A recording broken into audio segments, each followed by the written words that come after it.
റോഡരികിലെ തണൽ വൃക്ഷം യാത്രികർക്ക് ഭീഷണിയാകുന്നു. തൃശൂർ കുറ്റിപ്പുറം സംസ്ഥാന പാതയിൽ ചൂണ്ടൽ ബസ് സ്റ്റോപ്പിന് സമീപത്തുള്ള കൂറ്റൻ ഉങ്ങുമരമാണ് യാത്രികർക്ക് ഭീഷണിയായി മാറിയിരിക്കുന്നത്. വർഷങ്ങളായി റോഡരികിലായി സ്ഥിതി ചെയ്യുന്ന മരത്തിന്റെ ശിഖരങ്ങൾ റോഡിലേക്കായാണ് വളർന്നു നിൽക്കുന്നത്. ചരക്ക് വാഹനങ്ങൾ ഉൾപ്പെടെയുള്ള വലിയ വാഹനങ്ങൾ സ്ഥിരമായി ഈ ശിഖരങ്ങളിൽ ഇടിച്ച് അപകടമുണ്ടാകുന്നതും പതിവാണ്. രാത്രികാലങ്ങളിലാണ് അപകടങ്ങളേറെയും. കഴിഞ്ഞ ദിവസം രാത്രിയും വാഹനമിടിച്ച് മരത്തിന്റെ കൊമ്പൊടിഞ്ഞു തൂങ്ങുന്ന സ്ഥിതിയുണ്ടായി. കുന്നംകുളത്ത് നിന്ന് അഗ്നിശമന സേനാംഗങ്ങൾ എത്തിയാണ് ശിഖരങ്ങൾ മുറിച്ചുമാറ്റി ഗതാഗതം സുഗമമാക്കിയത്.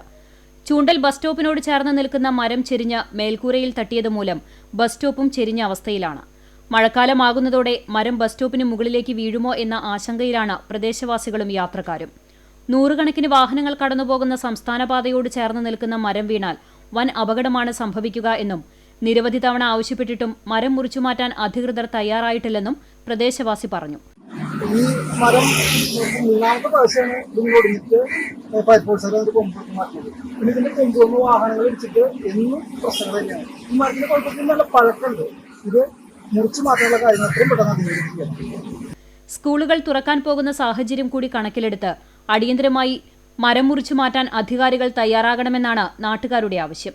നിരവധി തവണ മരത്തിന്റെ കൊമ്പുകൾ വാഹനമിടിച്ച് പൊട്ടിവീഴുന്നതും ഭാരം താങ്ങാനാകാതെ മരം വശത്തേക്ക് ചെരിയുന്നതും വലിയ ആശങ്കയാണ് ഉണ്ടാക്കുന്നത്.